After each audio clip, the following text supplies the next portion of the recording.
Diante das descobertas, a comissão de investigação concluiu que a causa do acidente foi a falha da vedação de pressão na junta com o campo posterior do motor. A falha ocorreu devido a um projeto defeituoso, sensível a diversos fatores, como efeitos da temperatura, dimensões físicas, características dos materiais e efeitos da reutilização. Já deu para reconhecer a aeronave envolvida nessa tragédia que mudou para sempre os cálculos de riscos em diversas áreas das ciências e da engenharia? Então senta que lá vem história.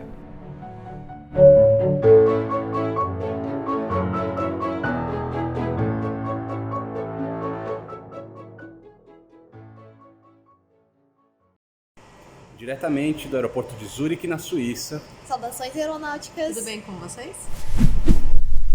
Tudo bem. 28 de janeiro de 1986. Aquela terça-feira começou com um acidente aéreo na pista do aeroporto de Guarulhos. Um Boeing 737-200 da VASP, prefixo Papapapa Sierra Mike Echo, iniciou o táxi para decolagem na pista 09 da esquerda, sob um intenso nevoeiro e baixa visibilidade. Ao receber autorização para tomar a posição na pista 9 Lima, que é a 9 da esquerda, e levantar voo rumo a Confins, os pilotos se confundiram e iniciaram o procedimento de decolagem pela taxiway. A tripulação chegou a notar algo fora dos padrões e tentou cancelar a decolagem, mas não foi possível. Às 7h32, o 737 bateu num barranco fora da área pavimentada. 3 tripulantes e 18 passageiros se machucaram, sendo que um deles faleceu 12 dias depois dessa ocorrência. Mas essa história a gente vai contar em outro vídeo. Naquele mesmo dia, às 13h38 no horário de Brasília, outro acidente tomou conta das manchetes. A explosão do ônibus espacial Challenger, 73 segundos após o lançamento. Estima-se que 40% da população dos Estados Unidos acompanhou o lançamento ao vivo na televisão, algo em torno de 96 milhões de pessoas. Uma pequena pausa nessa história. Na última vez que eu estive em Houston, eu visitei o foguete Saturno V. E eu lembro de ter falado da roupa dos astronautas, né? Tinha um pôster lá com os astronautas de roupa. E o que eles usavam por baixo desses trajes espaciais? Eu acho que é uma tech t-shirt da Insider, cara, desde aquela época. Sabe por quê? Porque se no avião só dá para levar 23 quilos na bagagem, imagina no foguete. Não dá para levar nada. Você nunca foi astronauta? Então para você tem uma oferta especial. O Starter Pack da Insider, que contém o essencial: 2 tech t-shirts, uma cueca e um par de meias. Você põe na mala e não paga excesso de bagagem no avião. Agora, se você é astronauta, aí você já leva 3 Starter Pack, né? Porque você vai ficar mais tempo no espaço. A Insider funciona até no espaço. O Sérgio Sacani usa direto, não é mesmo? Então, usa o meu link e o cupom LITO12. E o desconto não é só nesse Starter Pack que eu falei, não. É em qualquer compra que você fizer naquele site gigantesco da Insider. Usando o meu link, o cupom já vai direto para o site, rápido igual um foguete, tá? Então aproveite as roupas tecnológicas da Insider. Não tem nada melhor, eu não conheço. De vestimenta até embaixo da roupa dos astronautas. Bom, como disse o presidente Ronald Reagan em um discurso depois do acidente, já fazia 19 anos que não aconteciam acidentes nos programas aeroespaciais americanos, dos Estados Unidos, né? Além disso, aquela era a primeira vez que astronautas americanos morriam durante um voo. Esse é um desastre bastante conhecido, que escancarou problemas da cultura organizacional da NASA e atrasou um audacioso plano: levar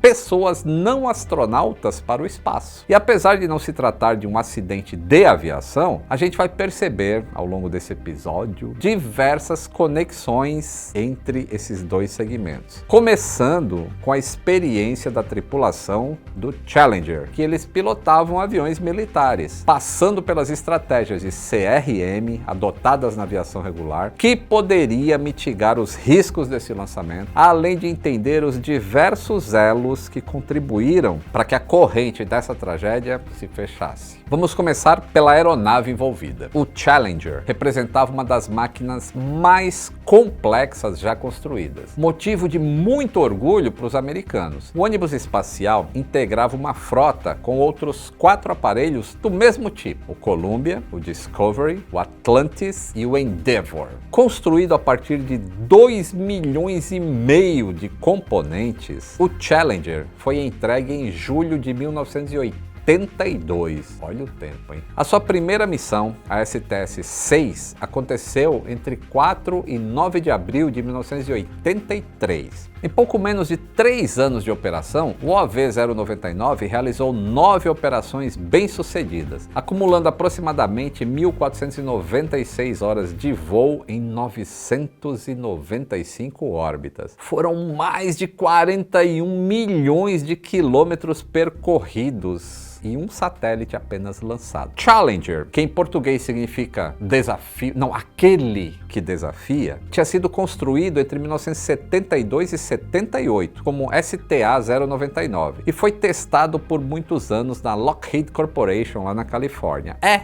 a mesma Lockheed que naquele momento estava fabricando o L-1011 TriStar, ou TriStar, além do caça F-104 Starfighter, que é de uso militar, que é o fazedor de viúvas. Após os testes de qualificação do STA-099, a NASA começou o projeto de adaptar aquilo para uma capacidade orbital. E essa etapa de conversão começou lá em 1979, e as peças do veículo eram avaliadas separadamente pelos fornecedores. Aí em 1981, os componentes foram reunidos lá na Lockheed, igual um Lego, e aí o Challenger ficou pronto no ano seguinte. A primeira missão do Challenger foi a 6ª missão desse tipo realizado pela NASA. Menos de 5 meses depois, o ônibus espacial já estava em seu 2º lançamento. Depois do fim dessa 2ª missão, descobriram que um dos foguetes auxiliares de combustível sólido, por pouco, não falhou de maneira catastrófica. Na sigla em inglês, o SRB, ou Booster, que é esse foguete auxiliar, ele é usado como propulsor para o lançamento de um ônibus espacial. 83% do empuxo necessário para essa etapa é fornecido justamente por esses boosters gigantescos. E a principal fabricante de motores de foguete é a Thiokol. Esse é um nome para você manter na sua cabecinha aí. Na 4ª missão do Challenger, o astronauta Bruce McCandless foi o primeiro da história a orbitar sem estar amarrado a uma espaçonave. Estava solto no espaço. No 6º voo, o Challenger levou pela primeira vez mulheres ao espaço. Eram as astronautas Kathy Sullivan e Sally Ride. A NASA começou o ano de 1986 com 23 missões bem-sucedidas com ônibus espaciais. Aí, em 12 de janeiro daquele ano, o Columbia entrou em órbita para uma viagem que levou 6 dias de duração, que era uma duração não prevista. A data original de lançamento da 7ª missão do Columbia era 18 de dezembro de 1985. Só que uma falha técnica num compartimento posterior da nave adiou o voo para o dia seguinte. Aí, durante a contagem regressiva do dia seguinte, mais uma vez o lançamento do Columbia foi interrompido. Dessa vez identificaram uma falha no sistema hidráulico. Aí a 3ª tentativa foi adiada para o dia 6 de janeiro de 1986 e mais uma vez foi cancelada durante a contagem regressiva, porque o sistema de oxigênio líquido apresentou problemas.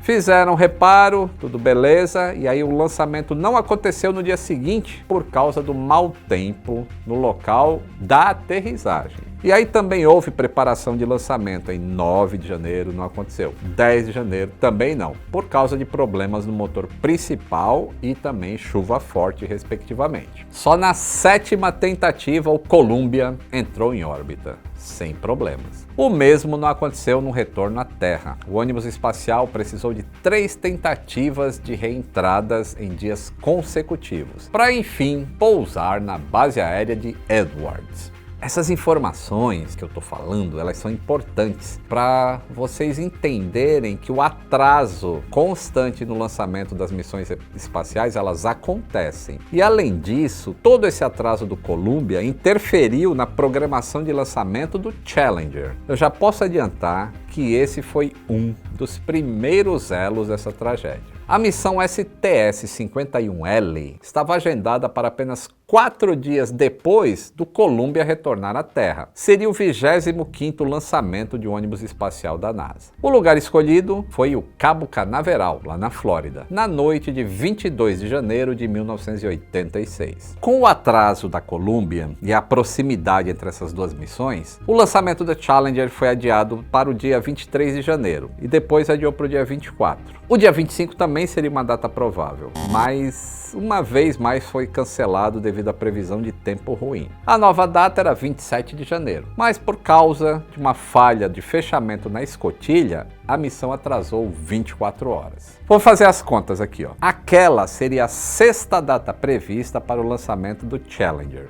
Se somarmos as 7 mudanças do Columbia em menos de 2 meses, a NASA remarcou 13 vezes o lançamento de 2 ônibus espaciais. E aqui a gente tem mais um elo, a pressão pública e política sobre os lançamentos da NASA. Em 1986, os Estados Unidos estavam muito à frente da União Soviética na corrida espacial. Os soviéticos só lançaram seu primeiro ônibus espacial, o Buran, 2 anos depois que os Estados Unidos já estavam dominando o negócio. E naquela altura, os americanos haviam concluído 24 missões em segurança com esse tipo de veículo. E aqui está mais um elo da corrente. Se por um lado, números tão expressivos deixavam a tripulação do Challenger tranquila na véspera do lançamento, por outro lado, a equipe de apoio da NASA estava extremamente confiante. E para piorar essa cegueira aos riscos, a condução dessa missão nos leva a acreditar que aconteceu na cúpula lá da NASA um pensamento de grupo, um pensamento coletivo. Ou seja, a concordância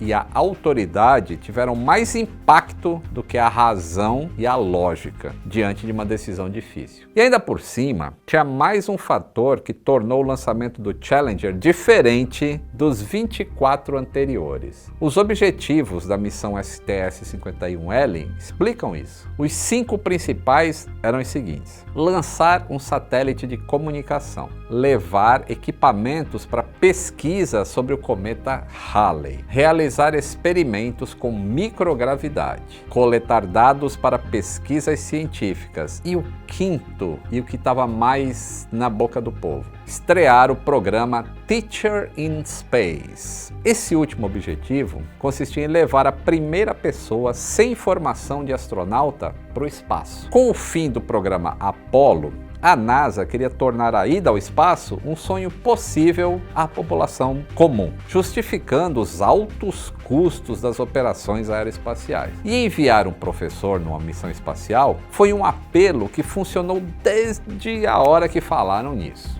Esse programa provocou uma grande comoção nacional, além de muita publicidade espontânea. E foi assim que Christa McAuliffe, a professora selecionada para viajar ao espaço, se tornou uma figurinha carimbada na televisão. A identificação com a Christa era imediata. Todo mundo queria saber quem era a professora do ensino médio lá de New Hampshire, formada em História Americana e Estudos Sociais, que daria uma aula em órbita, lá no espaço. A Christa ainda precisou ser aprovada em todos os testes durante o treinamento. Durante a seleção, ela chamou a atenção por conta de sua paixão por educar e por uma preciosa habilidade de ensino, explicar conceitos complexos de uma forma simples. Eu me identifico. Um pouco menos expostos aos holofotes do que a Christa estava a equipe técnica do Challenger. O ônibus espacial foi comandado pelo tenente-coronel Francis Richard Dick Scobie. Ele tinha 46 anos de idade. O Dick serviu à Força Aérea dos Estados Unidos como piloto e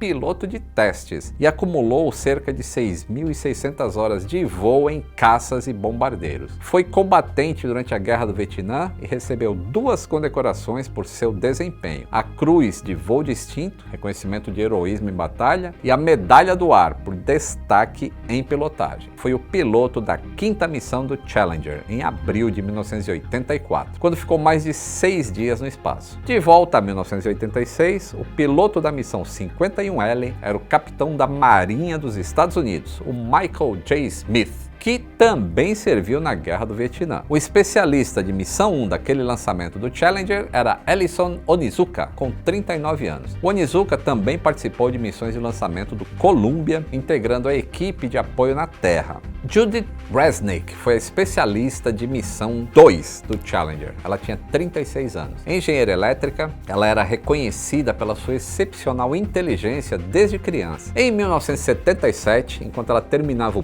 PhD, se certificou como piloto com 98 pontos dos 100 pontos possíveis no exame de voo. Aos 29 anos, entrou na NASA, foi selecionada pela NASA, no mesmo grupo de Dick e Onizuka. O especialista de missão 3 desse voo da Challenger foi Ronald McNair, aos 35 anos. Formado em física, estudou os lasers de alta pressão. O McNair também foi selecionado para a NASA em 1978 e já tinha viajado a bordo do Challenger na missão de fevereiro de 84, que durou quase 8 dias. Especialista de carga 1 dessa missão foi Gregory Jarvis, aos 41 anos. O Jarvis também era engenheiro elétrico com experiência em satélites de comunicação. Ele serviu à Força Aérea dos Estados Unidos por 5 anos, alcançando a patente de capitão. Então vocês veem, né, que a extrema qualificação dessas pessoas que participaram desse voo ou de qualquer missão espacial. Com a tripulação pronta e depois de 5 tentativas de lançamento canceladas, o dia 28 de janeiro de 1986 começou com muito entusiasmo lá em Cabo Canaveral, na Flórida. O que a televisão não mostrou foi o clima de tensão na véspera, em reunião entre os fabricantes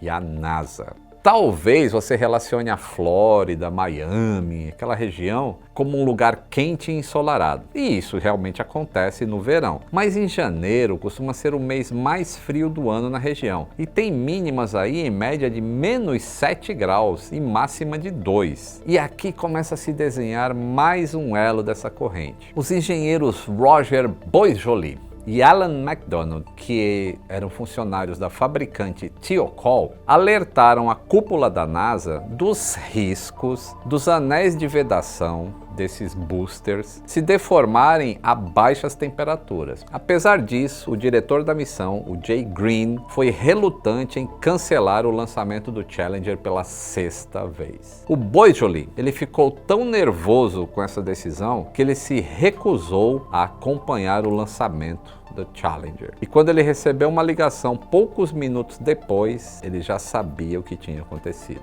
Segundo o relato do engenheiro Alan MacDonald, o Larry Mulloy, um dos gestores da NASA, chegou a dizer nessa fatídica reunião: "Meu Deus, Thiokol, quando vocês querem que eu lance o ônibus espacial? Em abril?" O relatório final do acidente indicou que, desde 1977, ou seja, quase 9 anos antes do desastre com o Challenger, a cúpula da NASA já tinha o conhecimento que esse O-ring, esse anel de vedação do tanque de combustível sólido, podia falhar sob baixas temperaturas. Além disso, em lançamentos anteriores, os engenheiros já tinham identificado lacres de vedação danificados. Esse O-ring, ele sequer tinha passado por testes de segurança abaixo de 11 graus de temperatura. Ao invés de solicitar uma troca desta peça, a NASA optou por classificar o seu uso como um risco de voo aceitável. Mais um elo da corrente se formando. Na discussão do pré-voo, ficou claro para os engenheiros da Thiokol que o único objetivo da reunião era lançar o ônibus espacial. E alguém precisava assinar o laudo. Como o MacDonald se recusou, e o Boisjoli também, o responsável técnico, que era o chefe do MacDonald, assinou a documentação com o seguinte texto, em tradução livre: se o selo primário não se encaixar, o selo secundário se encaixará. A pressão chegará ao selo secundário antes que as peças metálicas rotacionem. A MTI recomenda que o lançamento do STS-51L prossiga em 28 de janeiro de 1986. O SRM-25 não será significativamente diferente do DRM-15. Para a investigação, apesar do posicionamento contrário dos engenheiros, a comunicação dos riscos não foi efetiva. E naquela situação, faltou um gráfico bem feito que apresentasse em números a relação entre temperatura e o dano nessa vedação, para que a NASA dimensionasse os verdadeiros riscos da missão. Isso foi algo que o Richard Feynman, pesquisador que recebeu o Nobel de Física em 1965, mostrou de forma didática em sua conhecida investigação. Ele pegou um anel de vedação e mergulhou num copo com gelo. Quando ele aplicou uma pressão por um tempo e desfez, o anel não voltava para o formato original, ele permanecia danificado. Esse mesmo elo da corrente já se formou em acidentes aéreos do passado e foi resolvido com a implementação do CRM, que é um treinamento de comunicação eficaz, tomadas de decisões assertivas e cooperação no comando de uma operação. Sem esse treinamento, os gestores da NASA decidiram pelo lançamento do Challenger, mesmo sob temperatura 15 graus Celsius abaixo do que as operações feitas antes. Naquela madrugada,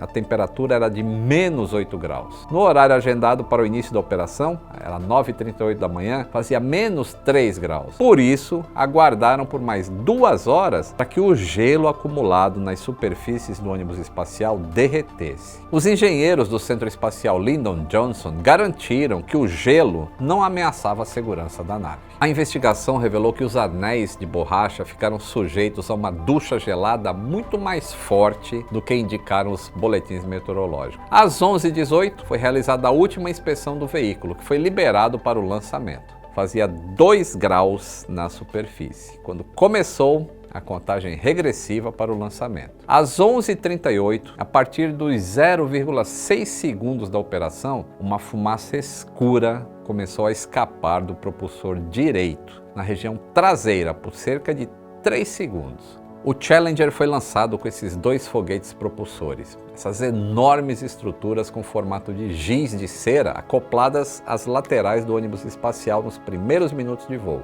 Se tratavam dos maiores propulsores construídos até aquele momento, 45 metros de comprimento, e a capacidade para armazenar 500 toneladas de combustível sólido cada um. Apesar da grandiosidade dessa estrutura, vale dizer que o ônibus espacial Challenger tinha 37 metros de comprimento. Ele é menor do que um Boeing 767, que tem cerca de 55. Por outro lado, a velocidade do Challenger era de 23 mil km por hora, circundando a Terra, enquanto o Boeing pode atingir no máximo aí Mach 0.82 em voo de cruzeiro, que dá 980 km por hora. Essa foto aí, de 1982, ilustra essa comparação entre as dimensões de um ônibus espacial e um avião, aqui representado por um Boeing 747. Em janeiro de 86, além dos olhos fixos que acompanhavam tudo na TV, a família dos tripulantes foi convidada a acompanhar o lançamento in loco, lá nas arquibancadas construídas para a ocasião. Os primeiros segundos foram de êxtase absoluto. A fumaça escura não foi notada pelo público e tudo parecia ir muito bem, com os pilotos executando as primeiras manobras com perfeição. Depois que a etapa mais crítica da subida foi superada, o Challenger foi atingido por um forte vento lateral, que sacudiu toda a estrutura. Os 2 elos finais da sucessão de erros que provocou essa tragédia. Às 11h39, 73 segundos depois do lançamento, a cerca de 14 mil metros de altura, ou 46 mil pés, o Challenger explodiu. Os foguetes propulsores seguiram trajetórias errôneas, formando uma estranha nuvem ramificada em várias direções, até serem destruídos por medida de segurança por um dispositivo de emergência que é acionado pelo centro de controle. O que provocou a explosão do ônibus espacial naquele instante? A investigação fez uma relação entre a fumaça escura formada nos primeiros instantes do lançamento e a queda brusca de pressão dos foguetes. A fumaça era um indicativo que o alumínio, um dos componentes do combustível sólido, foi exposto a temperaturas elevadas, separando as impurezas da substância. Esse tipo de sujeira teria vedado temporariamente a saída de gás, no lugar dos anéis de vedação danificados. A última comunicação da Challenger com a equipe de apoio em terra foi a resposta do comandante Dick. Certo, seguir em alta propulsão. Aos 60 segundos de voo, o combustível começou a escapar do foguete, exatamente no mesmo momento que a nave atravessou essa instabilidade atmosférica com ventos fortes. Falando assim, parece pouca coisa, mas foi o vento com a maior velocidade registrada durante um lançamento espacial até aquele momento. Lembra que no documento assinado pela Thiokol, eles asseguravam que os anéis de vedação tinham um backup? Então, depois que o O-ring interno se deformou, de fato, o anel externo garantiu uma vedação temporária das chamas, até que o lacre se rompeu de vez na hora que eles passaram nessa instabilidade atmosférica.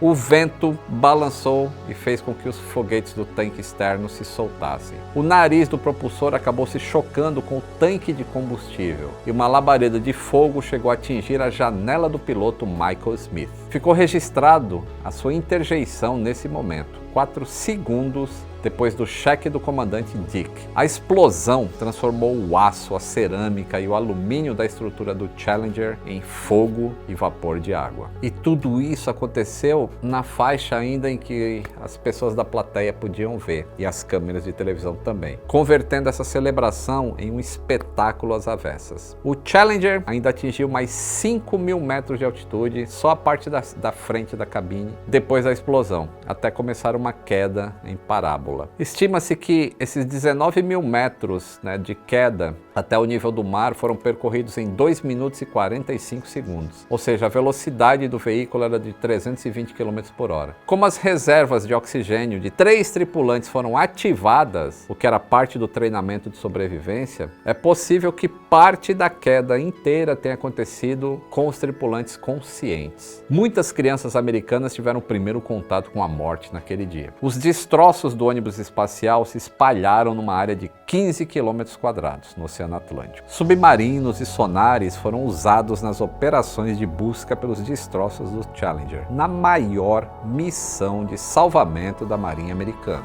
Ao todo foram recuperadas 120 toneladas de material que foram enviadas ao Centro Espacial Kennedy. A cabine foi encontrada praticamente intacta, em condições muito melhores do que se encontravam cabines de aviões depois de tragédias semelhantes. Uma comissão presidencial começou a investigação em 3 de fevereiro de 1986. Conhecida como Comissão Rogers, a equipe apresentou o relatório final em junho do mesmo ano, enfatizando a necessidade de mudanças na cultura organizacional da NASA. O foco do planejamento das missões aeroespaciais deveriam ser a segurança, ao invés do número de lançamentos, que isso é sujeito a pressões externas. As recomendações foram implementadas pela NASA, levando a profundas mudanças em segurança de voos tripulados. Uma reportagem do New York Times descreveu o Challenger como um desperdício de 8 bilhões de dólares em uma peça de propaganda da NASA. Muitos críticos definiram o ônibus espacial mais como uma ferramenta promocional do que uma plataforma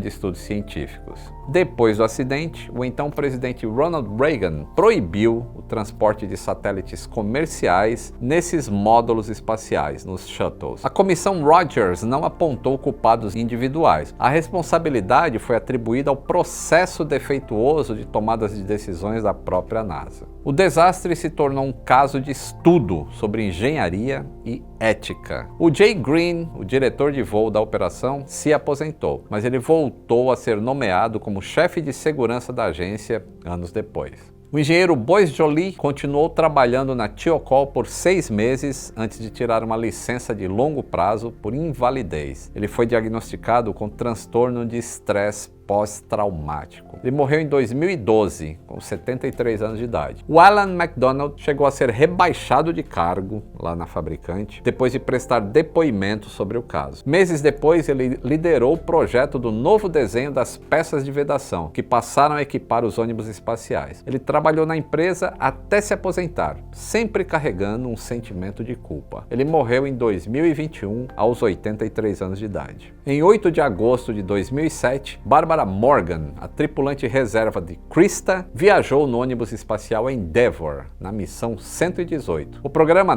Teacher in Space foi lançado com 21 anos de atraso. Em 2022, no ano passado, uma descoberta por acaso trouxe o Challenger de volta às manchetes. Uma equipe de mergulhadores que gravava um documentário para o History Channel encontrou uma peça de 6 metros de comprimento da nave, na região do Triângulo das Bermudas. O material diferenciado descartou a hipótese de ser um avião. A equipe entrou em contato com a NASA, que reconheceu o piso de cerâmica feito de vinil e as espumas brancas de sílica, que formavam as telhas de proteção térmica que ficam na parte de baixo da asa do Challenger. E de acordo com a legislação americana, todos os restos de naves aeroespaciais são considerados de propriedade do governo dos Estados Unidos. E assim termina essa história sobre esse trágico acidente do ônibus espacial Challenger. Se você curtiu o conteúdo, considere apoiar o canal. É só clicar no botão Seja Membro. Além do seu nome aparecer aqui nos créditos com esses amigos, você tem outros benefícios, como spoilers de vídeos de domingo, mensagens especiais com vídeos só para membro e 5% de desconto na loja do Aviões e Músicas. Um grande abraço e até o próximo voo!